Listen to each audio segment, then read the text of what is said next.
So ఈరోజు మనము IPE physics 2 marks క్వశ్చన్స్లో భాగంగా ఇప్పుడు క్వశ్చన్ మనం చూడబోతున్నాము. ఇదేంటంటే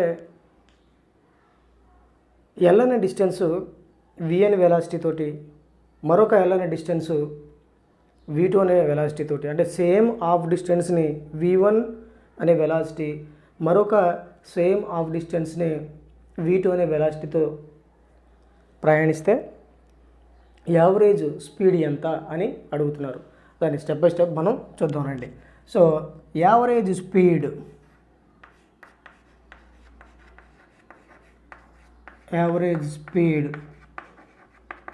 ఈజ్ ఈక్వల్ టు మనకు తెలిసిందే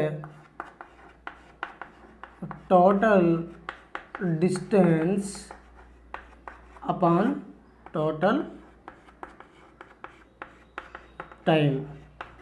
total distance upon total time. ఇక్కడ ఏమన్నారు,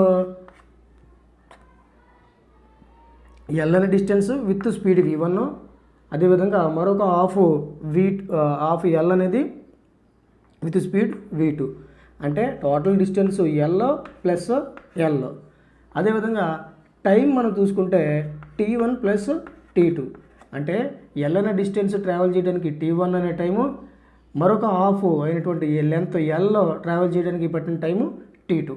అయితే మనకి t1 ప్లస్ t2 వాల్యూ మనకే తెలియదు. ఓకే, మనకి వెలాసిటీ ఫార్ములా అంటే velocity equal to distance upon time కదా. సో దీంట్లోంచి మనము ఈ t1 అనే వాల్యూని ఫస్ట్ హాఫ్ డిస్టెన్స్ ట్రావెల్ చేయడానికి పట్టినటువంటి సమయాన్ని కాలిక్యులేట్ చేద్దాం. So t equal to L by ఈ టీని అటు పంపిస్తాము బై విగా వచ్చింది కదండి. అదేవిధంగా t2కి ఎల్ బై v2గా వస్తుంది. సో ఇక్కడ మనము t1 ప్లస్ t2 ఈజ్ ఈక్వల్ టు ఏమి రాయొచ్చు, l by v1 plus l by v2గా రాద్దాము. సో ఇది తీసుకొచ్చి ఇక్కడ మనము సబ్స్టిట్యూట్ చేద్దాం. టోటల్ డిస్టెన్స్ వచ్చి ఎల్ ప్లస్ ఎల్ కాబట్టి 2l.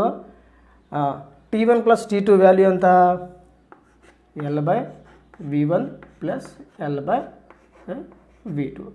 సో ఇందులోంచి 2l అలా ఉంచుదాము. ఎల్ కామన్ కాబట్టి ఎల్ మనం కామన్ తీస్తే 1 by v1 plus 1 by v2.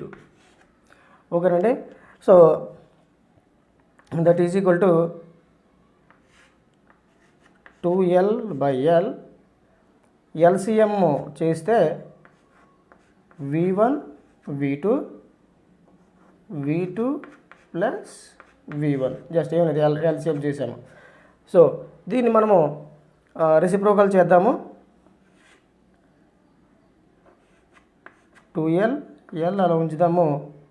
ఇలా పైకి వెళ్తే v1 v2 by v2 plus v1.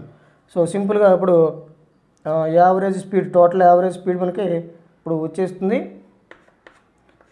ఈ ఎల్ క్యాన్సిల్ అవగా 2v1 v2 by v1 plus v2. So average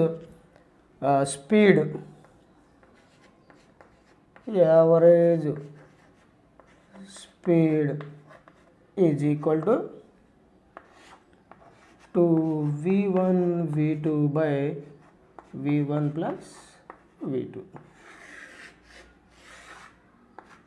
ఇది ఫస్ట్ హాఫ్ డిస్టెన్స్ ఎల్ అనే డిస్టెన్స్ v1 అనే వెలాసిటీ తోటి సెకండ్ హాఫ్ డిస్టెన్స్ v2తో ప్రయాణిస్తే టోటల్ యావరేజ్ స్పీడ్ అనేది 2v1 v2 by v1 plus v2.